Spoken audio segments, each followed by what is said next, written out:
Still on parenting teenagers, and today we're looking at how social media distorts self-presentation in your teenager. And here we're looking at all the platforms: Facebook, Twitter, WhatsApp, YouTube, Instagram, all of them.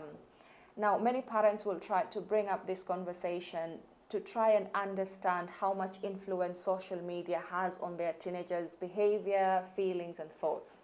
And most teenagers will very quickly dismiss that idea that social media has any impact on the choices that they make, on the things that they do. And that is in a bid to appear mature in front of their parents. And they know that is what their parents want to hear.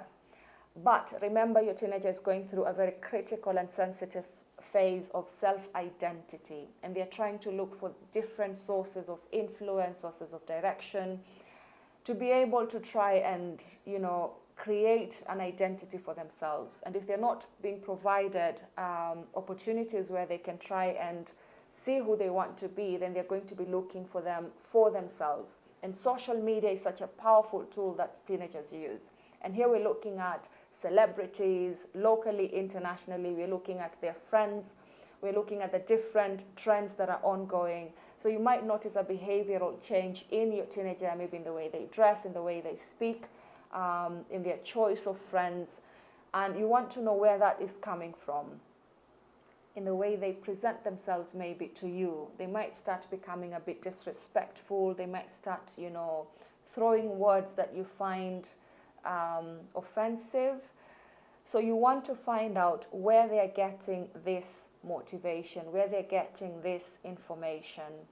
So when you're approaching your teenager, you're doing it in a non-judgmental way. You want to understand them, not to put them down. You want to get where they're coming from and where they're trying to go with that. You're not trying to impose yourself or impose your views, impose your opinions on them.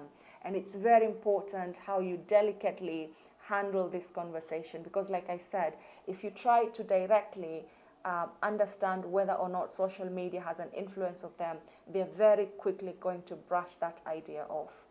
So try and talk to your teenager, try to understand where that is coming from, and you'd be able to help them create better self-presentation tactics.